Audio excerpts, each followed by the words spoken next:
소중한 나.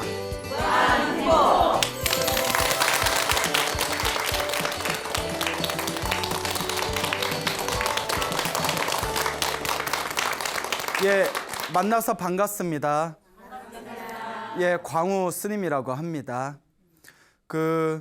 우리 불교는 윤회의 세상이 있다고 합니다.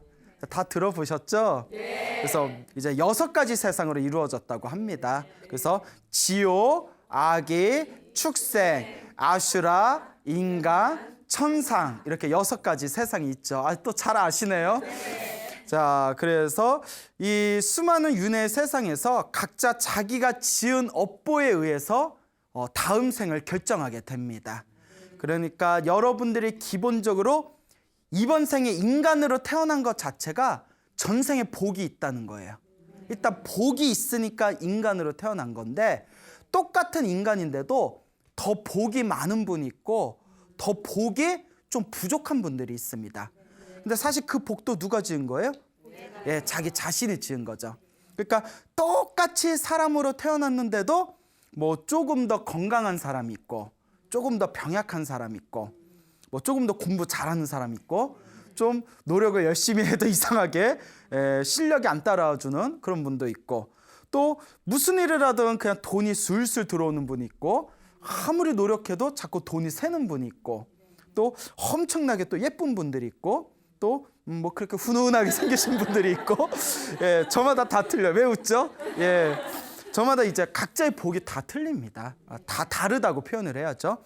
저마다의 복이 다 다른데 이 모든 게 다 자기가 지은 업보라는 것이죠. 그래서 우리 불교에서는 이 축생이란 존재 있지 않습니까? 이 축생들도 자기들이 전생에 지었던 업보의 힘에 의해서 이번 생에 축생으로 태어나게 되는데 축생들은 전생에 어리석은 짓을 많이 하면 축생으로 태어난답니다. 뭐 대표적인 게 화를 잘 내면 심하게 화를 잘 내면 독사로 태어날 확률이 크답니다. 예, 항상 독을 품고 있기 때문이죠. 그리고 바람을 잘 피면 왜 찔려요? 왜 갑자기 낄낄낄낄 웃죠? 뭐 그러시진 않잖아요. 바람을 잘 피면 짐승으로 태어나더라도 날아다니는 새과의 조류로 많이 태어난답니다.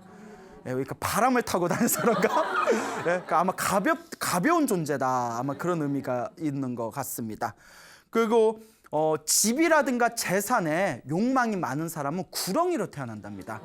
그래서 옛날에는 지킴이라고 해가지고 오래된 집에 막 묵어서 사는 묵은 구렁이들이 있고 이렇다잖아요. 예, 그런 이제 여러 가지 그런 이제 업보들이 있고 그리고 이번 생에 항상 어두운 방에서 게임하기 좋아하고 컴퓨터 뭐 하기 좋아하는 애들은 이건 경전에 나오는 건 아닌데 제가 경전에 입각했을 때 다음 생에 나방으로 태어날 것 같아요.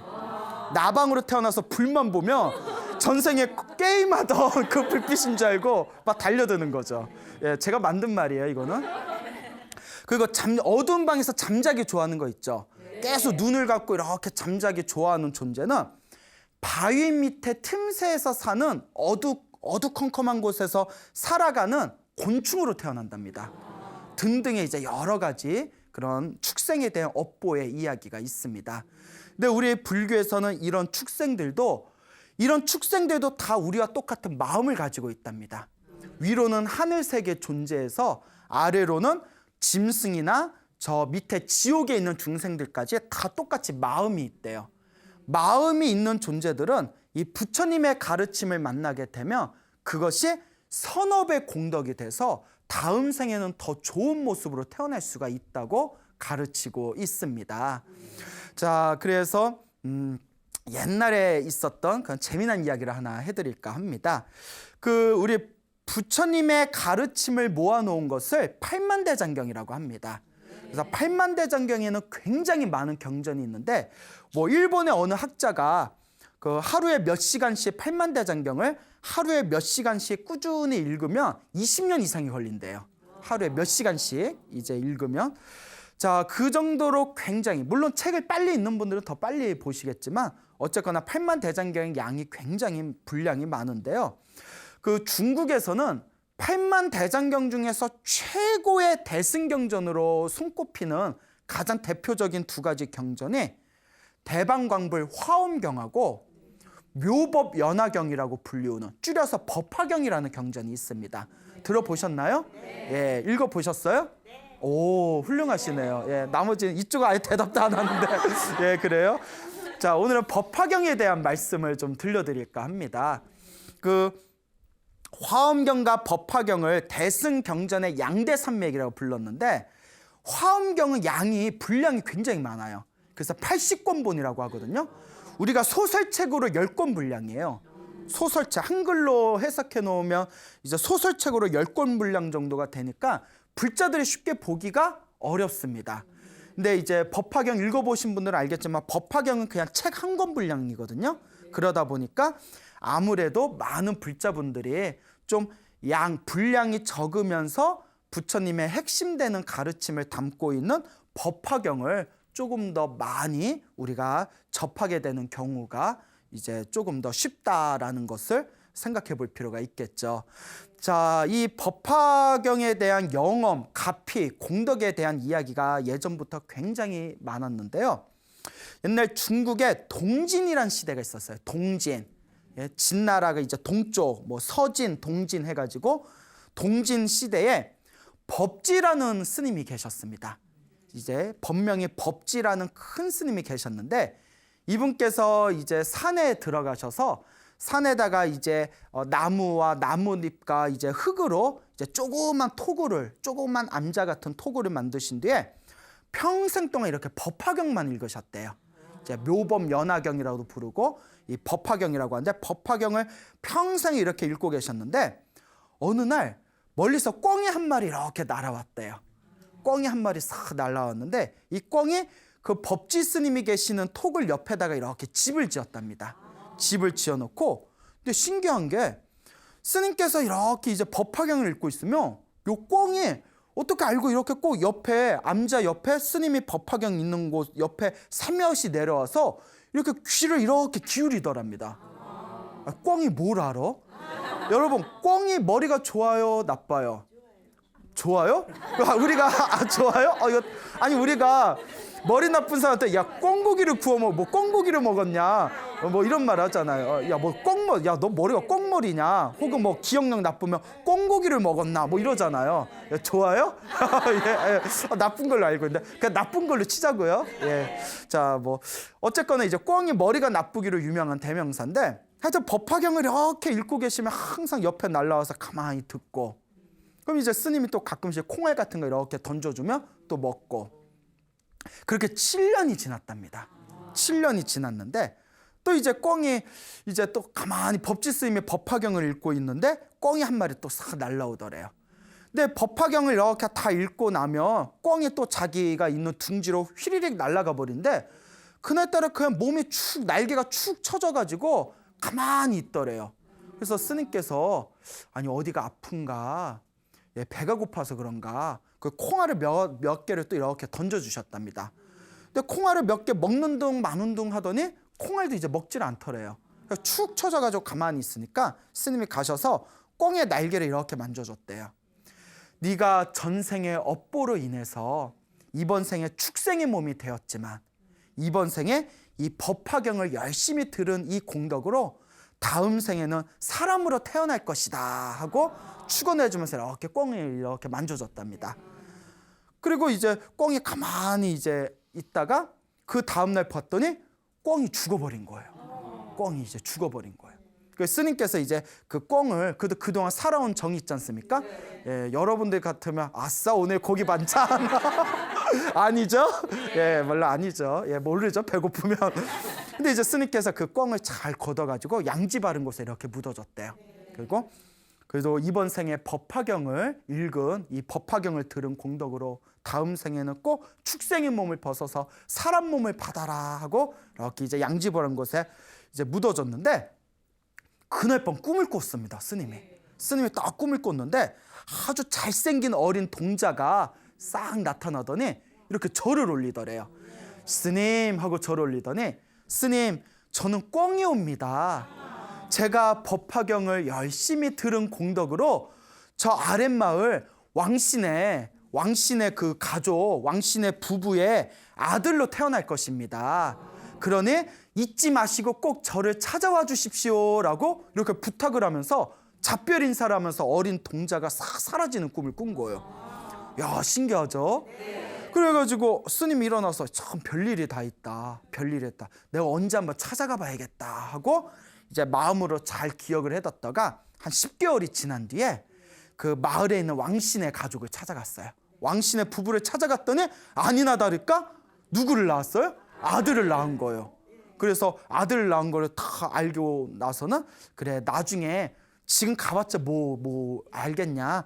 나중에 이 아이가 말문이 트일 때쯤에, 걸어다니고 말문이 트일 때쯤에 이 집에 다시 한번 오자 하고는 이제 절로 돌아가십니다. 그렇게 3년이 지났대요. 이제 3년이 지난 뒤에 그 스님이 이제 마음으로 이제 기약한 그런 어떤 날이 다가와서 그 왕신의 이 부부를 찾아가십니다. 스님이 다 계십니까 하고 다 찾아갔는데 그러니까 이 왕신의 부부가 굉장히 불심이 깊었대요. 그래서 아이고, 산에 계시는 스님이 어떻게 오셨습니까? 아유, 어서 오십시오 스님 하고 있는데 저기에 3살 먹은 그 어린 남자아이가 갑자기 우리 스님 오셨다, 우리 스님 오셨다고 펄떡펄떡 뛰어오더니 스님한테 막 앵기더래요. 앵기더래. 그러니까 부모도 놀라고 스님도 놀라고 거기 지나가는 닭들도 놀라고 놀란 거예요. 어린아이가 막 우리 스님 처음 보는 스님인데 우리 스님 오셨다, 우리 스님 오셨다 막 앵기고 우리 스님 막 붙들고 하니까, 그래서 왕신의 부부한테 얘기를 했답니다. 실은 7년 동안 같이 지냈던 꿩이 있었고 꿩이 죽고 나서 묻어졌고 그리고 꿈에 이런 꿈을 꿨다. 이 얘기를 들으니까 왕신해가지고 뭐 놀란 거예요. 근데 요새 이런 얘기하면 사람들이 믿어요, 안 믿어요? 이 스님 뻥치고 있네 막 이러면서. 예? 그럴 거 아니에요. 예. 자, 그러면서 옛날 사람들은 순수하잖아요. 그렇죠? 그래서 이제 이런 얘기를 다 해준 뒤에 이 아이가 불연이 있으니, 불법과 인연이 있는 아이니 나중에 아이가 출가하겠다고 하면 내 제자로 받아도 되겠습니까? 그 여러분 아들을 막 스님이 이 아이가 나중에 출가하겠다고 하면 내 제자로 내가 데려가도 되겠습니까? 하며 여러분들 아들이 스님이 데려간다면 되긴다고 하겠어요? 안 하겠어요? 하겠어요? 자, 하겠어요? 자식이 엄청 속썩이나 봐요. 농담이고요. 예, 이게 중요한 겁니다. 만약에 내 아들을 만약에 스님으로 간다고 했을 때 나는 놓아주겠다 하는 사람은 진짜 불자예요. 진짜 불심 있는 거예요. 근데 아무리 절에 오래 다녀도 내 자식이 출가하겠다고 하는데 막는 분은 진짜 불자 아니에요, 사실. 예, 무슨 말인지 알겠죠? 그거 굉장히 중요합니다. 여기 가짜 불자 많아. 가짜 불자 많아. 저 진짜 불자시네. 예, 자, 어쨌거나 이 왕신의 부부는 너무나 불심이 깊어가지고 그런 인연이라며 아이가 가겠다면 당연히 보내줘야죠 하고 서로 이제 약속을 합니다. 자, 그렇게 세월이 흘러서 결국 16살에 그 아이가 결국 출가를 하게 됩니다. 16살에. 그러니까 그 아이가 이제 원해서 출가를 하게 됐는데 이제 법지 스님의 제자가 됩니다. 법지 스님이 다 머리를 깎여주고 법명을 담익이라고 쳐줍니다. 담익 스님. 담익이라고 이제 담익 스님이다라고 이제 법명을 지어준 뒤에 딱 법화경을 펼치고, 법지 스님이 평생 법화경을 기도하셨잖아요. 그래서 법화경을 딱 펼치시고 법화경 읽어봐라 했더니 처음 보는 책인데 이 담익 스님이 그 줄줄줄줄 물 흐르듯이 읽더래요. 언제 다 들은 거예요? 그렇죠. 전생에 다 들은 거예요. 전생에 다 들은 겁니다. 그러니까 여러분들 영어 공부 잘하고 싶으면 이번 생에는 포기했다 생각하시고 계속 영어 들으면 다음 생에는 저절로 영어가 샬라샬라. 예, 저도 보장 못합니다. 자, 어쨌거나 전생에 7년 동안 꿩이었을 때 하루도 빠짐없이 들었던 법화경이기 때문에 앉은 자리에서 그 법화경을 줄줄줄줄 읽더래요. 그래서 이제 법지 스님도 감탄하고. 자, 그래서 이 담익 스님이 이제 출가를 해서 열심히 수행을 했답니다. 열심히 수행을 하다가 자기 스승인 법지 스님을 본받아서 이 나이가 젊은 담익 스님도 저기 진망산이라는 곳에 가서, 산 이름이 진망산이었나 봐요. 진망산이라는 곳에 가가지고 조그맣게 토구를 하나 지어놓고 오로지 법화경을 읽습니다. 아침 저녁으로 오로지 그냥 나무 뿌리에 나무 열매만 먹으면서 법화경을 읽는데 그렇게 12년이 지났대요. 12년 동안 그렇게 산에서 수행만 하신 거예요. 또 어느 날 12년이 지나가지고 이 담이 있으면 또 방에서 이렇게 법화경을 읽고 있는데 늦은 저녁이었대요. 갑자기 아가씨 목소리가 들리는 거예요. 그 깊은 산속에 신임, 신임 막 이러면서. 그래서 내가 어디서 들리는 소리지? 그래서 문을 딱 열어봤더니 아리따운 아가씨가 그 늦은 산, 그 깊은 산 속에 아리따운 아가씨가 늦은 밤에 그 스님 방 앞에 이렇게 서 있는 거예요. 분위기가 심상치 않아요? 그러니까 스님 하는데 복장이 굉장히 그 색깔이 화려하고 고운 옷을 입고 한 손에는 하얀색 새끼돼지를 들고 있고 한 손에는 마늘 두 뿌리를 들고 있더래. 마늘 두 뿌리를. 그 희한하죠? 돼지랑 마늘 두 뿌리랑 하얀 아주 그냥 화려한 옷을 입고 아무리 봐도 매치가 안 되죠. 그래서 뭐야 이 여자 이러고 있는데 이 여인네가 하는 얘기가 스님 저는 아랫마을 사는 아묵의 딸 누구인데 제가 나무를 따려고 산에 들어왔다가 갑자기 날이 저무면서 그 큰 맹수를 만나가지고 제가 도망을 이렇게 급히 왔습니다.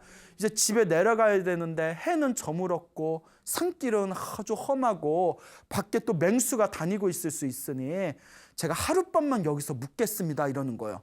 그 스님이 놀래가지고 이 조그만 방에 나 혼자 있는데 어떻게 여인네를 또 이렇게 내가 안에 들이미겠어. 안 된다고. 그러니까 이 여인네가 교태를 부리는 거야. 아잉 막 이러면서. 에? 그런데 이 스님이 어이가 없어가지고 자세히 봤는데 또 너무 예쁜 거예요. 얼굴도 예쁜데 막 교태까지 부리니까 스님이 안 된다고.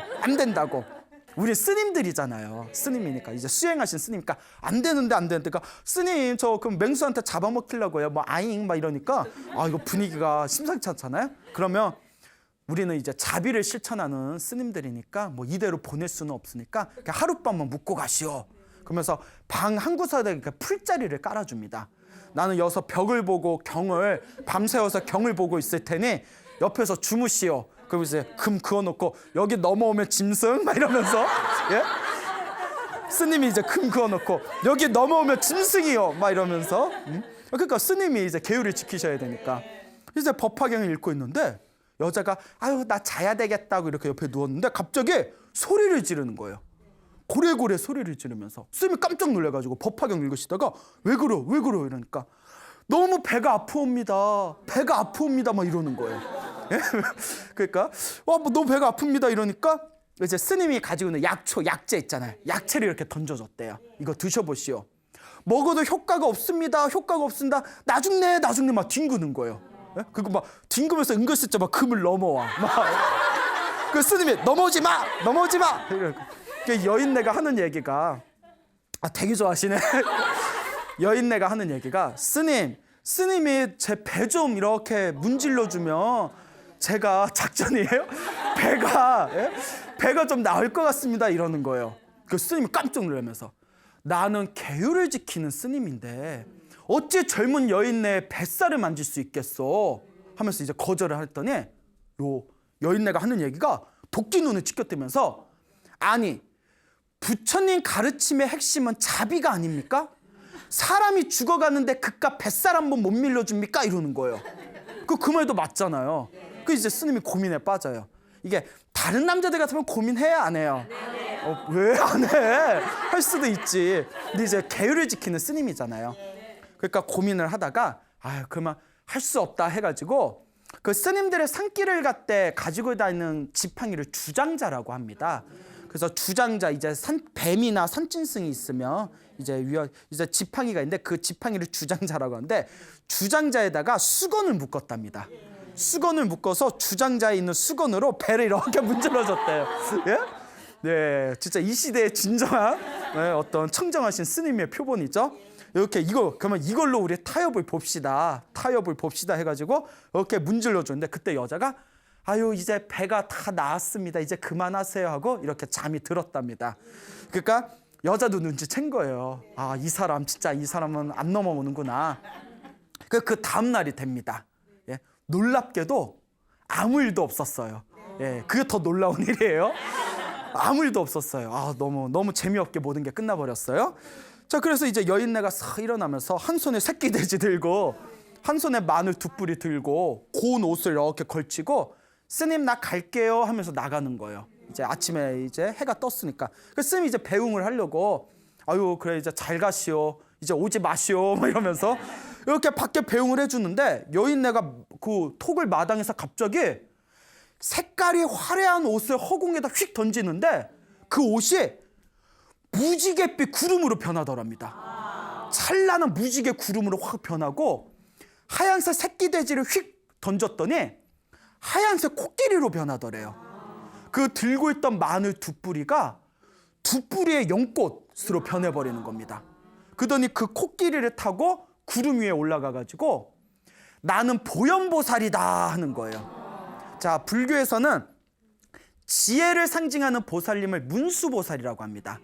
문수보살님은 이제 한 손에는 칼을 드시고 그러니까 사자를 타고 있는 모습이에요. 그리고 불교에서 실천 있죠. 실천을 뜻하는 보살님을 보현보살이라고 해요. 그래서 보현보살은 손에 연꽃을 들고 계시고요. 그리고 코끼리를 타고 있는 하얀 코끼리를 타고 있는 모습입니다. 그래서 사찰에 가면 볼 수가 있어요. 조각을. 자, 그리고 이 보현보살님은 법화경을 상징하시는 분입니다.